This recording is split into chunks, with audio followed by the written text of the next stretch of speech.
Lucas capítulo 10, a partir do versículo 16, nós vamos ler até o versículo 20. Eu pedi ao Daniel para colocar, e as nossas canções hoje falaram muito sobre isso, sobre alegria. A maior de todas as alegrias. Eu queria falar um pouquinho com os irmãos sobre isso.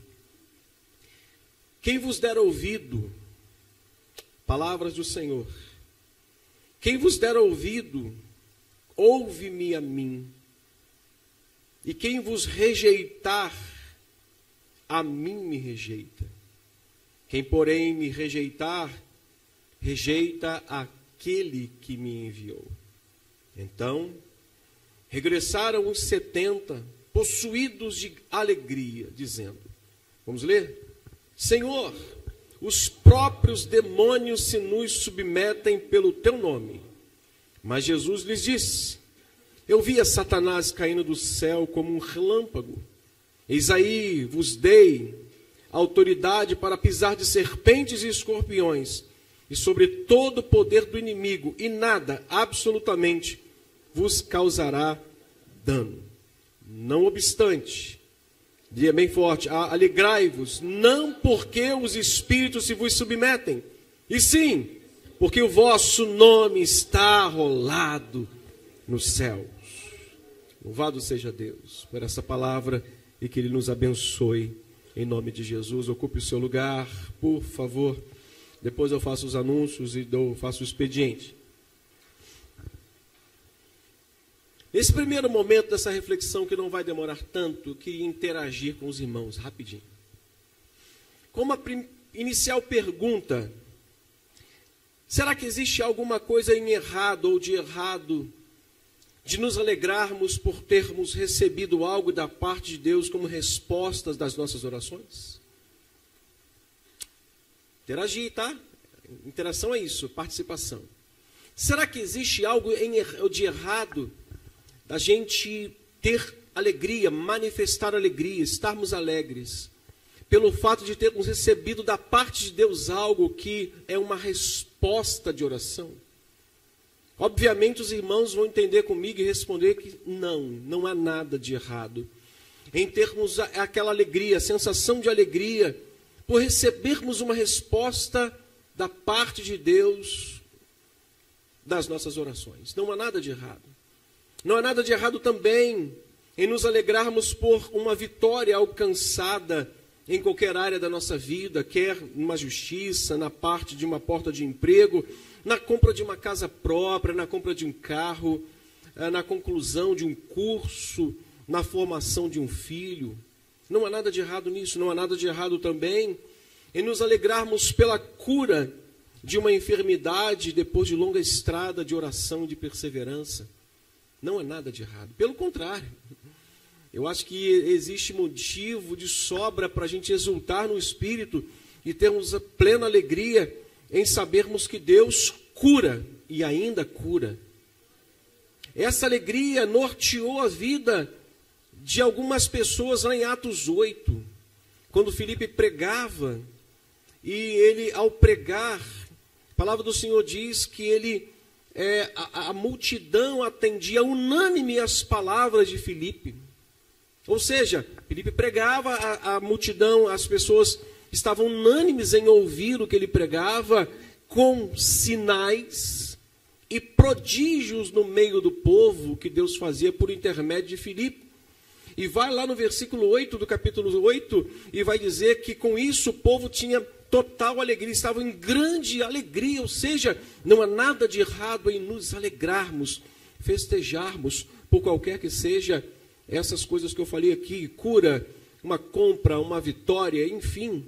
Não há nada de errado em nós festejarmos e alegrarmos quando aqueles que amamos se voltam para Cristo, atendem ao chamado de Cristo, reconhecem que estavam perdidos e que o único caminho para a salvação é Cristo. Não há nada de errado. Haja vista a festa que o Pai fez quando o seu filho disse: Pai, pequei contra ti e contra os céus.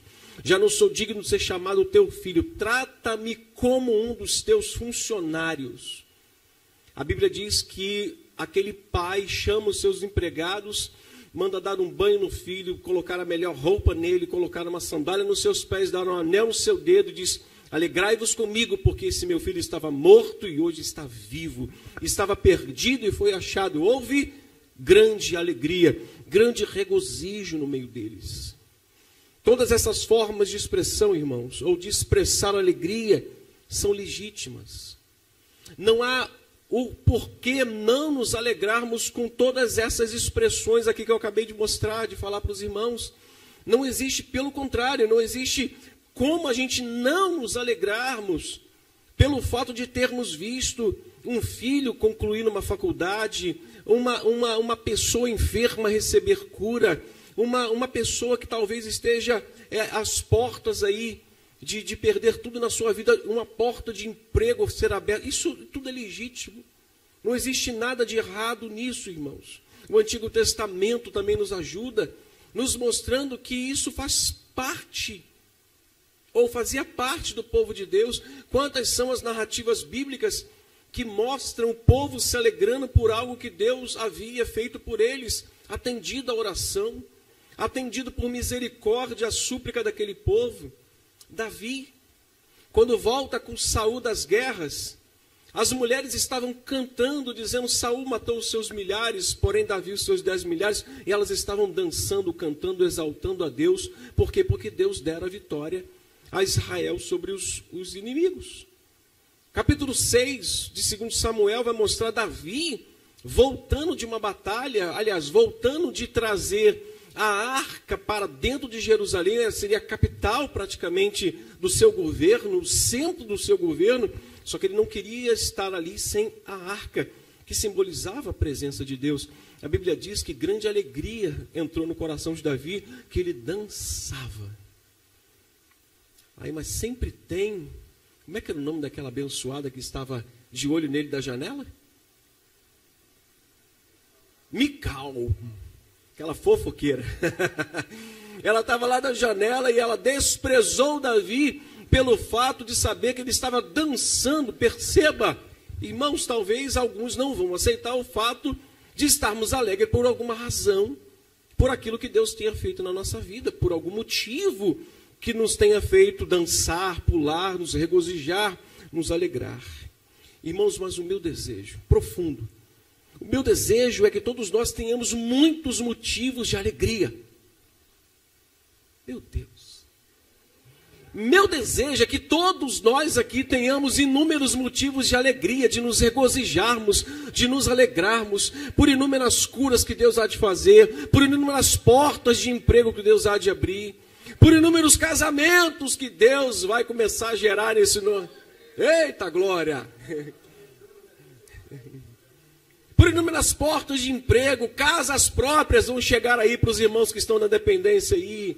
Causas da justiça, Deus vai bater o martelo. Irmãos, o meu desejo é que todos nós tenhamos motivos de nos alegrarmos, de nos regozijarmos.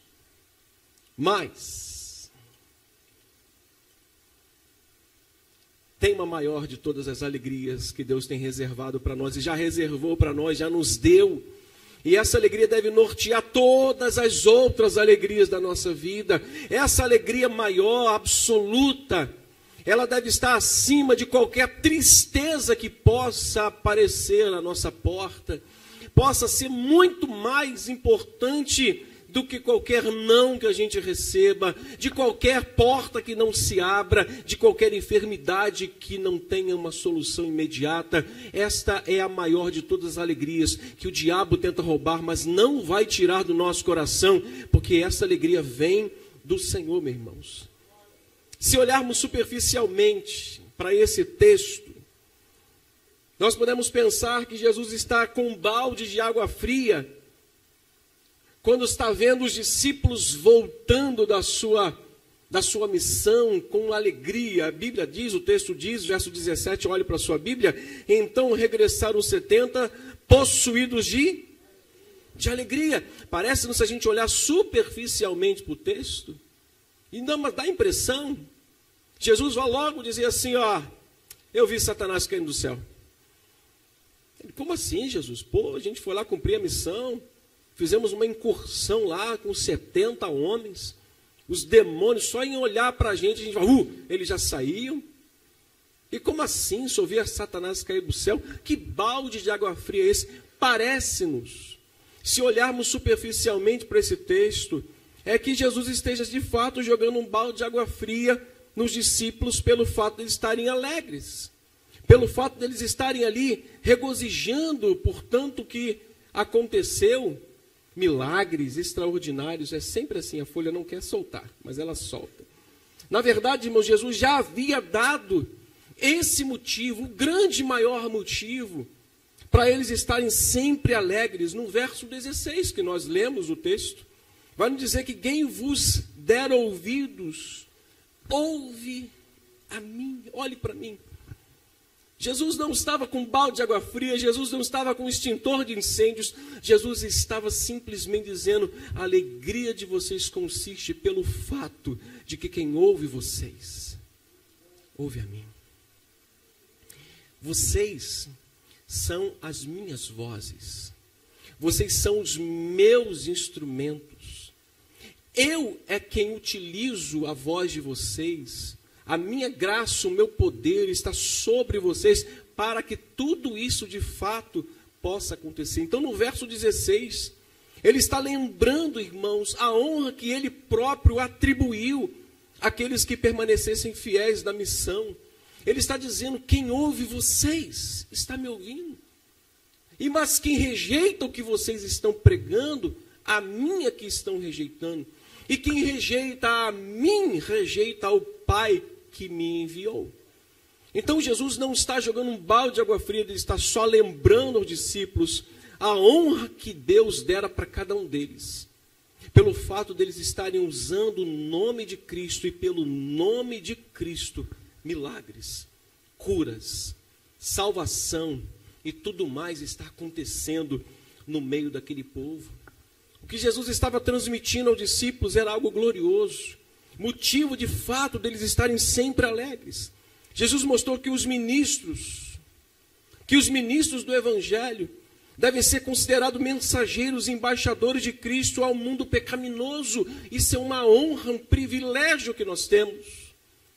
Para quem prega o Evangelho, para quem anuncia as boas novas de Jesus, para quem sobe um púlpito, ou para quem vai para uma viela, ou para no meio de uma praça, é o estado mais glorioso que um homem pode estar, mesmo sendo indigno, pecador, falho.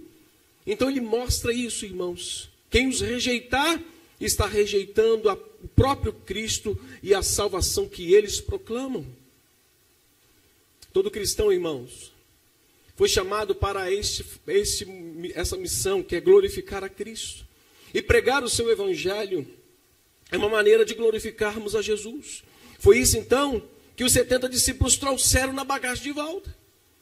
Eles trouxeram na bagagem de volta a ideia que estamos alegres. Por quê? Porque nós somos esses ministros que em teu nome proclamamos a palavra, em teu nome anunciamos as boas novas e em teu nome expulsamos demônios.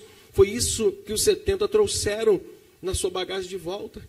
A alegria de terem sido representantes de Jesus, glorificando o seu nome. Eles estavam tão felizes, é como se eles estivessem dizendo, cumprimos a missão.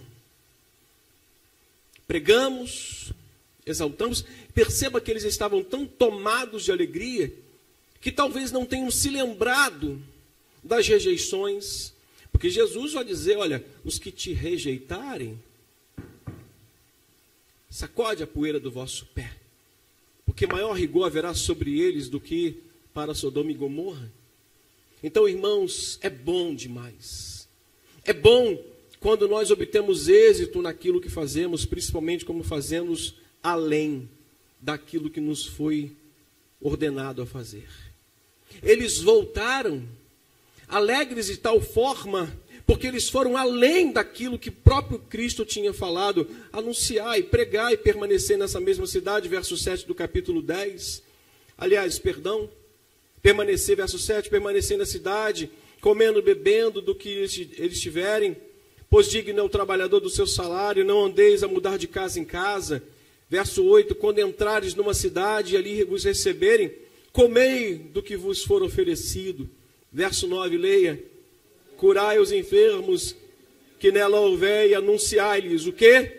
A vós outros está próximo o reino. Eles foram além. Eles anunciaram, eles pregaram, eles foram rejeitados. Certamente, o próprio texto do versículo 3 vai dizer, daqueles que estavam lhe rejeitando, ai de Corazim, ai de Betsaida.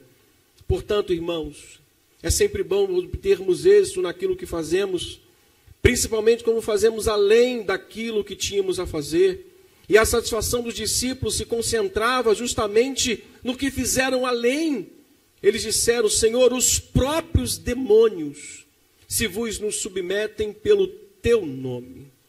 Como é que esse grupo volta agora? Como é que ele volta para a sede, para o QG, para diante do seu mestre, daquele que o enviou? Ele volta possuído de grande alegria. E talvez tivesse até esquecido, irmãos, a alegria às vezes nos deixa num estado de esquecimento, de lerdeza.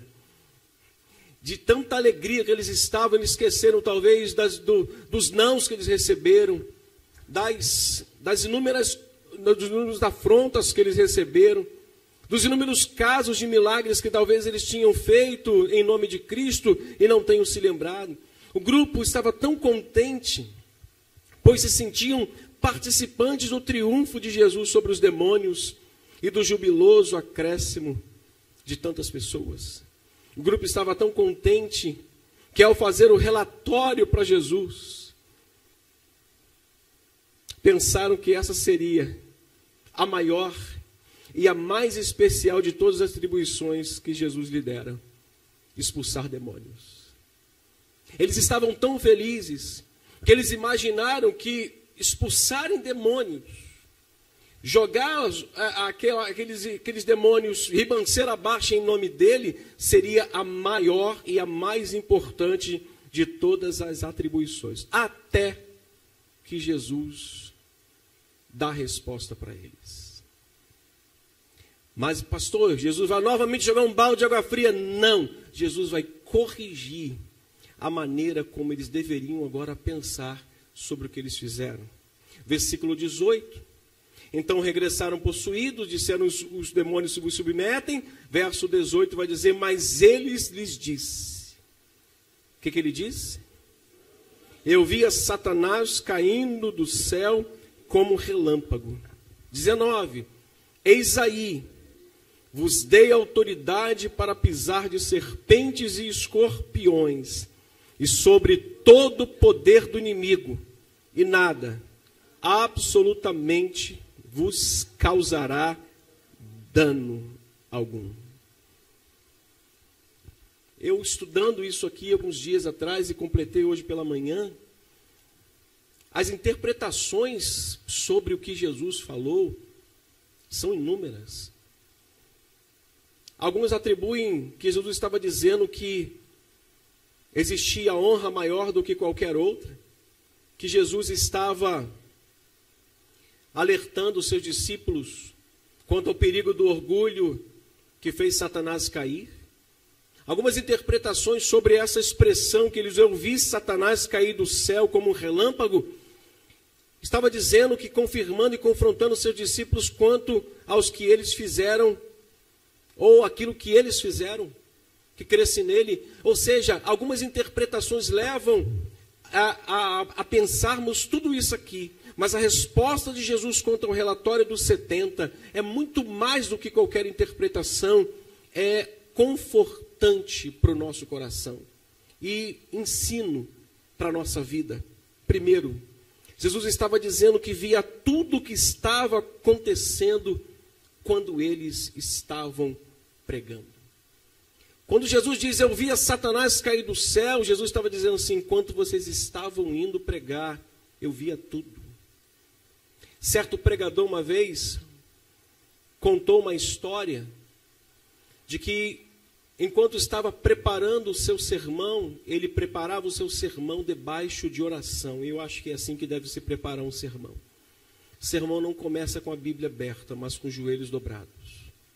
Sermão não começa com um papel e uma caneta, começa com o coração quebrantado diante de Deus, dizendo, Senhor, eu não sei o que falar do seu povo, mas alimenta ele através da minha vida. Ensina o teu povo através da minha vida. E Certo pregador uma vez mudou a rotina dele de oração para sentar e descobrir o que poderia falar para a igreja naquela noite. E ele teve uma ideia. E naquela ideia ele pegou a Bíblia e disse: agora eu sei o que eu vou falar, porque a Bíblia me deu o apontamento.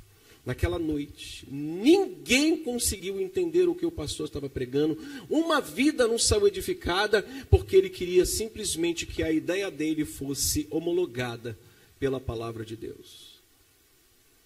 Meus irmãos, quando Jesus diz: eu vi Satanás cair do céu, Jesus estava dizendo: tudo que vocês estavam fazendo eu estava vendo. Quando nós estamos aqui pregando, quando nós saímos à rua para evangelizar, quando você anuncia o evangelho, prega o evangelho para alguém, não é você, é Cristo que está sobre você. É Ele que está sobre a nossa vida. Não existe o Otávio, não existe o Vilmar, não existe o Rui Bispo, o pastor. Existe Cristo usando a nossa vida para transmitir a sua palavra. É confortante para nós isso, irmãos. É possível que Jesus tivesse dito exatamente isso. Eu via Satanás caindo quando vocês oravam pelos enfermos. É possível que Jesus tivesse dito que quando expeliam os demônios, eu via Satanás caindo como um raio quando a minha palavra era pregada. Não é a capacidade, a sabedoria humana, como Paulo exortou a igreja em Corinto, eu preguei sobre isso domingo. Sobre aquela ideia da sabedoria humana ter poder sobre a mente e influenciar as pessoas. O evangelho simples é o que transforma a vida de pessoas. E eu apliquei em João Marcos, que até brinquei, que teve os irmãos que falaram assim: pastor, ou só abre em João ou só abre em Marcos. Falei: gente, o nome de João Marcos é esse. Não é Marcos, é João Marcos. Aí os irmãos falaram assim: pastor, é João ou Marcos? Eu falei: não, é João Marcos. O livro é João Marcos, o livro está escrito Marcos, mas o nome dele é João Marcos. Quando a gente olha para o livro de João Marcos, ou de Marcos, nós vamos ver Marcos dinamizando o ministério de Jesus. Ele vai mostrar que imediatamente Jesus estava num lugar, e imediatamente ele estava em outro, e imediatamente ele curava um enfermo, e imediatamente ele estava na casa de Pedro, curando a sogra dele. Então, quando a gente olha para isso, a gente olha para Cristo regendo a sua igreja, comandando a sua igreja. E quando, irmãos, estamos pregando, é o próprio Espírito dele que está atuando no coração das pessoas, fazendo com que a mensagem seja interpretada por aquela alma, conforme o Espírito deseja que seja transmitido. A segunda coisa que nos conforta é que Jesus estava dizendo que foi Ele que deu poder para exercerem autoridade, verso 19, eu vos dei autoridade para pisar de serpentes e escorpiões. Pastor pregando, excepcional, quando ele pregou sobre a península do Sinai, eu falei: cara, onde esse cara encontrou isso? Meu Deus do céu. Eu parei 1h e tanto, eu e Denise, para assistir o cara pregando sobre a península do Sinai, aonde só chove 2 vezes por ano, aonde Arão pega e Deus manda através de Moisés: finca a vara de Arão aqui junto com as demais, a que florescer, esse será o que eu vou escolher. 2 vezes por ano que chove, e a vara de Arão floresceu e deu fruto, deu amêndoas. Ele pregou e eu não tirava os olhos da televisão. Falei: uau, que mensagem! No final da mensagem, os irmãos ouvem o que o pastor vai dizer. Se os irmãos quiserem a minha unção, você tem que dar a sua melhor oferta. Eu dei o meu carro nessa noite para esse congresso. Se vocês quiserem a minha unção, vocês têm que dar a sua melhor oferta. Peguei o controle remoto e pá, desliguei a televisão. Jesus está dizendo para eles assim: eu que vos dei autoridade. Quando vocês pregavam, quando vocês iam curar os enfermos, eu via Satanás caindo do céu. Quando vocês pregavam o meu evangelho, anunciavam a minha palavra, eu é que estava vendo Satanás cair como um raio.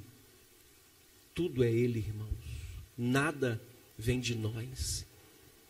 Isso é uma mensagem que não é muito boa para o pastor, não, que prega não, né? Porque a gente tem que arrumar alguma coisa para se valorizar, né? Para dar uma certa valorizada, né? Arrumar uns likes lá na... Mas não. O verdadeiro evangelho tem que demonstrar a quem nós temos que dar a honra e a glória. Não é a nós, é a Jesus. Se ele não estiver aqui, isso aqui é só uma reunião de amigos e irmãos, que a gente está cantando um pouquinho, mas se ele estiver aqui, a glória sendo dada para ele, milagres acontecem no nosso meio. Quantos creem nisso? Eu creio que se nós estivermos aqui com esse coração, Deus pode fazer milagres nessa noite. Eu tenho orado todos os dias. Quando eu oro, eu ponho a mão aqui na minha cervical. Eu disse, Senhor, eu não vou operar. Mas eu também não quero ficar limitado por conta de anos e anos de trabalho que eu tive. Abusei da minha juventude, abusei da minha força jovem. E hoje, com 50 anos, eu pago um preço que os irmãos não têm ideia. Domingo, eu não conseguia nem levantar o braço de tanta dor que eu estava sentindo. Minha esposa, toma um remédio. Eu falei assim, não, me recuso a ficar tomando remédio. Bombardear meu rim. Mas estava com uma dor que os irmãos não têm ideia. Eu estava anestesiado pelo fato de estar ali cumprindo uma missão minha. Mas todos os dias, quando eu oro, eu ponho a mão na minha cervical e digo, Senhor, Tu podes me curar. E eu hei de ver Deus curando, e já está melhorando bastante. Pelo que eu fiz esses dias, eu posso ver Deus agindo. Irmãos, foi Jesus que deu o poder sobre os enfermos, foi isso que ele está dizendo no versículo 19. Foi Jesus que deu autoridade sobre os demônios, foi Jesus que imunizou de tudo aquilo que pudessem causar dano a eles. Foi Jesus. Diga comigo, foi Jesus. Não foi a unção do pastor. Quem quer a minha unção tem que dar uma oferta. Quero não. Nem se eu não der, eu não quero. Porque eu quero a unção que vem dele. Irmãos, a certeza que foi ele que nos chamou não deve produzir em nós a falsa ideia de autossatisfação naquilo que nós realizamos. Não deve nos encher o ego e nos fazer pensar de que se as coisas estão indo bem é porque eu estou fazendo tudo certo. É porque eu tenho uma boa ideia. Bispo Walter disse que qualquer imbecil tem uma boa ideia. Mas a verdade, irmãos, é que tudo vem dele. Tudo pertence ao Senhor. Não podemos estar satisfeitos por nós mesmos, irmãos. Pois tudo que fazemos, fazemos pela graça de Deus. Agora Jesus no versículo 20 vai mostrar para eles e para nós aqui qual é a maior alegria, a maior de todas as alegrias que eles... Mas olhe para mim rapidinho, isso não elimina aquilo. O fato de Jesus estar dizendo que a grande alegria deles era terem um nome arrolado nos céus, não vai significar que eles não deveriam ter alegria pelo sucesso do trabalho deles. Eu já sei muito para evangelizar. Eu já saí muito com uma galera para ir para a rua para evangelizar. E à noite a gente fazia um convite, olha, nós vamos fazer evangelismo de manhã para um culto à noite. Qual era a nossa expectativa? É casa cheia.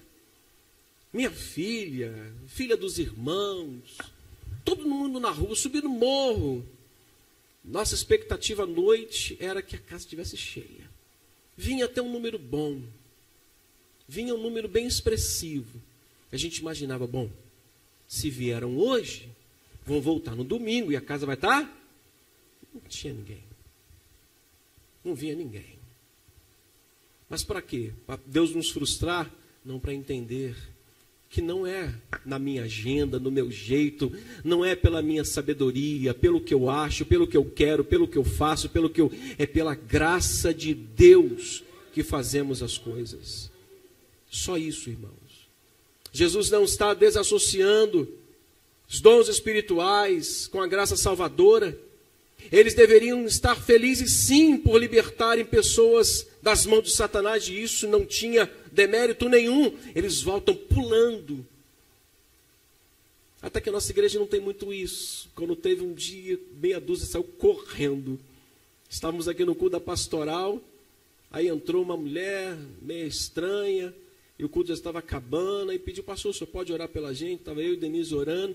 Daqui a uma bagunça danada aqui, daqui a pouco tinha uma meia dúzia lá atrás, ó, deu no pé, saiu correndo, e ficou um ali olhando assim meio de longe. Falei, vem cá, irmão, ajudar. Ele já veio meio receoso assim, será que eu devo, será que eu não devo, será que eu volto, será que eu não vou? E fui lá em nome de Jesus, aquela mulher foi liberta, graças a Deus está aqui conosco, servindo a Deus, irmãos. E Satanás e Deus viu que era justo, era lícito, era justa a alegria deles voltarem, por terem visto tantas coisas, curas, milagres. E o meu desejo, eu vou repetir, é que muitos outros motivos de alegria aconteçam na nossa vida. Muitos outros motivos de alegria ocorram na nossa vida, para que a gente esteja sempre alegre. Irmãos, no entanto, um privilégio maior era serem convertidos e perdoados, e terem seus nomes arrolados nos céus. Jesus não estava dizendo que o desejo pelo sucesso ministerial deveria ser banido do coração daqueles discípulos, e sim que a salvação pela graça é a maior dádiva que eles poderiam ter recebido do céu.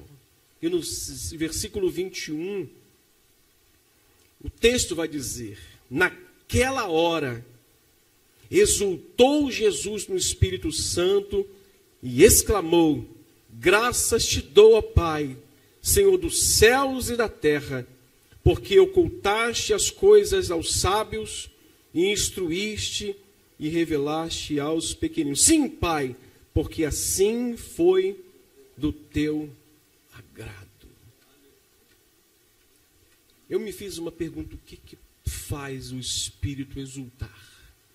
O que faz Jesus exultar, senão quando vê o pleno cumprimento da sua palavra sendo pregada, sem que não haja motivo nenhum do homem pensar que foi por meio dele que aconteceu alguma coisa de extraordinário na igreja. Você sabe o que eu creio que faz Cristo exultar? O fato dele saber que quem está aqui, ou quem está pregando nas ruas, não é nada, senão uma voz que fala do seu nome. Nós somos somente uma voz. Diga comigo, nós somos uma voz. Não sei por que vocês voaram.